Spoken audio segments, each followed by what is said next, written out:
Last month, it emerged that Apple, the most valuable company in the world and supposedly an icon of squeaky clean progressive values, brushed aside allegations of child labor within its key Chinese supply chain. The suggestion is that a big Apple supplier named Suyin Electronics employed workers as young as 14 in the interests of keeping up with the ferocious appetite for Apple goods in the West. Apple chided Suyin, but maintained ties for months and even years afterwards. With new allegations like this and a spate of suicides associated with the brand's manufacturing base over the years, we thought it was time we put on our lanyards and take a peek inside an iPhone factory in China. The first and most important thing to understand is that Apple factories in China aren't technically Apple factories at all. Instead, the California tech giant subcontracts its manufacturing out to a firm called Han High Precision Industry Co. Limited, which is much more popularly known as Foxconn Technology Group or simply Foxconn. Foxconn was founded by colorful Taiwanese businessman Terry Gu, who has been playfully dubbed the Donald Trump of Taiwan and is reportedly worth somewhere north of $5 billion. Foxconn is the biggest employer in China, with some 1.3 million members of staff on the books in 2018.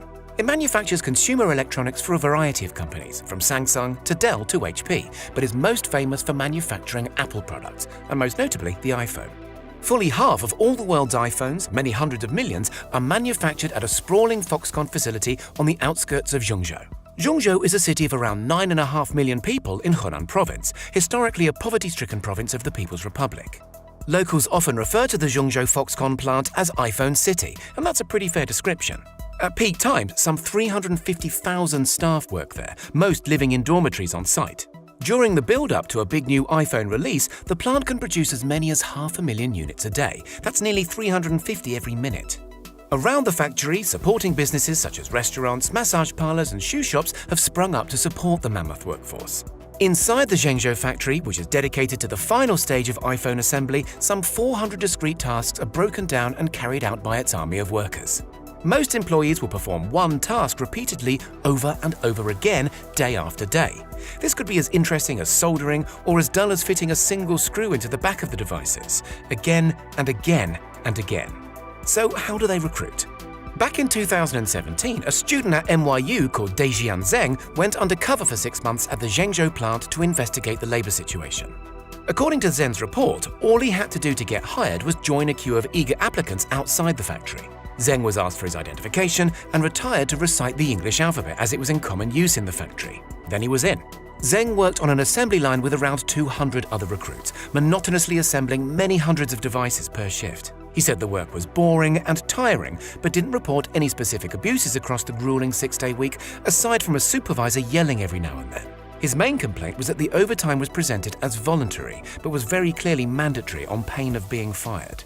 It's been reported elsewhere that the Chinese government itself, keen to keep this lucrative business running smoothly, steps in to help with a never-ending recruitment drive. During peak summer months, in the build-up to the traditional autumn iPhone release date, a speaker is said to stand at the Zhengzhou factory gates yelling out for workers who are optimistic and diligent.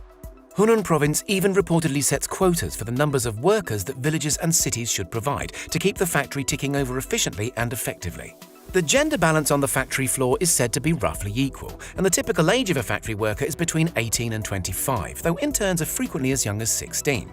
And while underage workers have been found in Apple's supply chain, nearly a dozen 15-year-old children were discovered to be working across 3 factories according to one report. There are no reports that Foxconn's Zhengzhou facility was directly involved.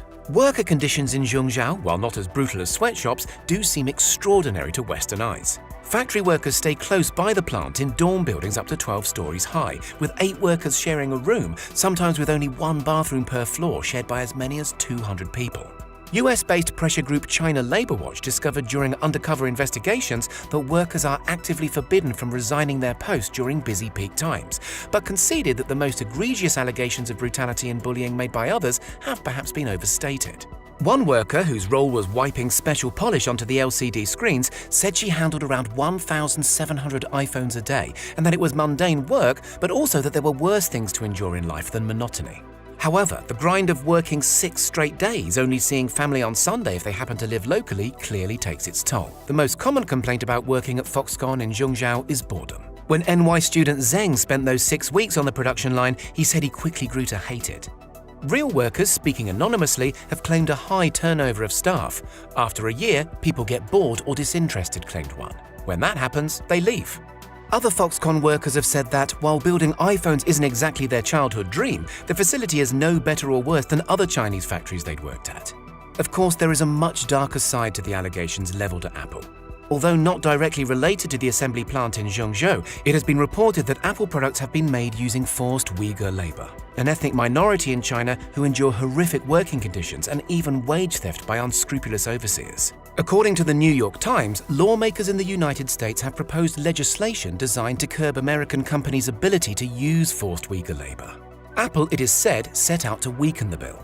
Although Apple, for its part, says it did not lobby against the legislation, but instead had, as the company puts it, constructive discussions with the relevant congressional staff. And as for those MacBook makers at Suyin Electronics we mentioned at the start, when the issue came to light, Apple told the firm to address the issue or risk losing business. But Apple otherwise continued to work with Suyin for 3 years. Former members of the so-called supplier responsibility team at Apple told reporters from The Information that the Suyin incident wasn't isolated and that profits sadly seem to have been the driving force between decision-making. So what does the future look like for Apple and its labor practices? As living standards in China inevitably improve, so does the cost of labor, and so the factories may well move elsewhere. Foxconn recently found itself in hot water for exaggerating its staffing requirements to Apple in order to illicitly cream profits from the Californian firm. So it's not always a cozy relationship between the two giants. Most pertinently, undercover student Zheng observed in 2017 that several stations on the production line where he worked were already taken up by robots, known in-house as Foxbots, a trend that will surely continue. However its iPhones are manufactured going forward into the future, let's just hope Apple's working practices live up to the firm's lofty brand ideals, and that latter-day disciples of Steve Jobs can at least help someone somewhere get a good job. What do you think? Is Apple justified keeping suppliers at arm's length in order to keep costs competitive for the end user? Tell us your ideas in the comments, and don't forget to subscribe for more thought-provoking tech videos.